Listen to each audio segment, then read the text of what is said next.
પ્રજાને ફાયદો થાય લોકોના આશીર્વાદ મળે અને આવા ભગીરથ કાર્યો કરતા અમે પહેલો મરદ માણસ છે કે જેની આ બીડું ઝડપું આ ઘણા વર્ષોથી આ પ્રશ્ન લટકતો હતો અને આજે એ પ્રશ્ન સોલ્વ થવા જઈ રહ્યો છે. સત્યની હંમેશા જીત જ હોય છે. મહાત્મા ગાંધી એક હતા કે એની એકથી ચાલુ કર્યું ભારત વર્ષ જોડાણો હતો એમાં મહાત્મા ગાંધીની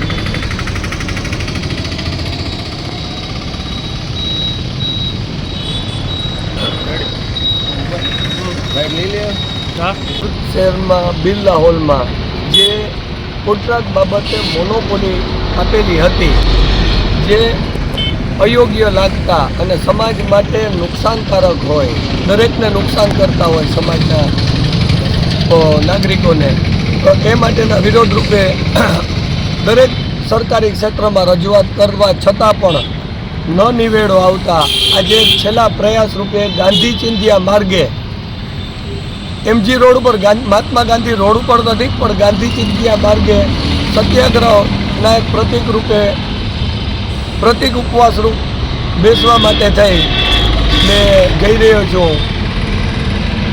મારી વાત ફક્ત એક જ મુદ્દો છે કે જે સ્વતંત્ર ભારતમાં કોઈ પણ વસ્તુ માટેની કે કોઈ પણ ઓલા માટેની કોઈ સંસ્થા કે કોઈ હોલ કે વાડી મોનોપોલી આપી શકે નહીં. વાડીધારક હોલધારક પોતાની રીતે નિર્ણય લઈ શકતો હોવો જોઈએ.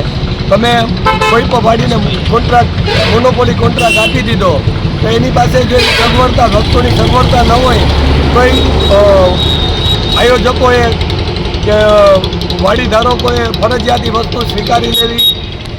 મારે 9 થી 15 સપ્તાહ દરમિયાન આ વસ્તુ બનેલી કે જે વસ્તુ મને બજારમાં 75,000 રૂપિયામાં કોન્ટ્રાક્ટ મળતો હતો એ જ વસ્તુ મારે ફરજિયાતપણે બિરલા હોલના દુરાગ્રહના અને અધિકારીઓના દુરાગ્રહને હિસાબે મારે જે 1.25 લાખ રૂપિયામાં કોન્ટ્રાક્ટ દેવો પડ્યો. અને જે પ્રમુખશ્રીએ કાલે પ્રેસ નોટ આપી છે કે જીતુભાઈને મફત કામ કરાવવું હતું, તો મફત કામ હું ક્યારેય એટલો સમજી શકું કે મફત કામ કોઈ ના કરી દે ને. જીતુભાઈ એવો મૂર્ખ નથી કે કોઈ કામ મફત કરાવે, તો હું આ સપ્તાહનું આયોજન જ હું કામ કરું. મારી પાસે રૂપિયાની ત્રેવડ ન હોય કે કોઈ એવી મારી વ્યવસ્થા ન હોય તો ના કામ કરાવું. હું તો ફક્ત એક સમાજના દૂષણ તો ખોટા દૂષણ માટે લડી રહ્યો છે. મારે આમાં મારો પર્સનલ કોઈ વસ્તુ નથી.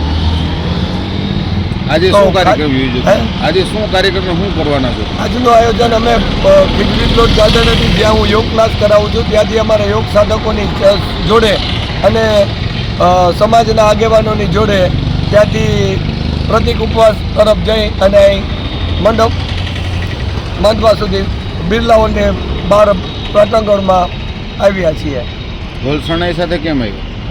બસ વાંચતે ગાજતે અને એક માહોલ છે કે હંમેશા સત્યનો જીત થશે. જો સત્ય મારી સાથે હશે તો સમાજ પણ મારી સાથે હશે અને દુરાગ્રહ કરનારને ભગવાન સદબુદ્ધિ આપશે વહેલી તકે અને આ એક સળગતા પ્રશ્નોનું નિરાકરણ કરવાની એમને સદબુદ્ધિ આપે અને એમને હિંમત આપે.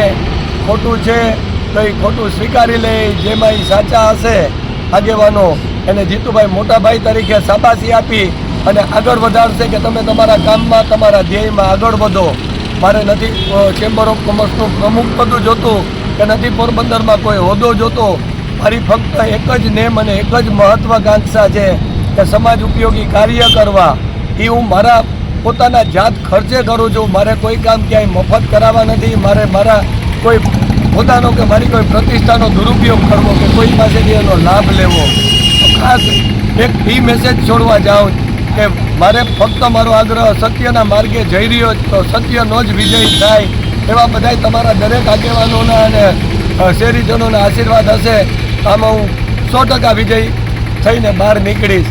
અને એનો પણ હું મારો અંગત વિજય નહીં ગણું, સમાજની જીત ગણીશ અને સામેવાળી કોઈ પણ વ્યક્તિની હાર નહીં ગણું, પણ એને પણ શાબાશી આપીશ કે જેટલો વહેલી તકે પ્રશ્નનું નિરાકરણ કરે અને એક એ પણ દાખલો બેહાડે કે ના ખોટું હતું, મારું ધ્યાન મોડું પડ્યું તો હું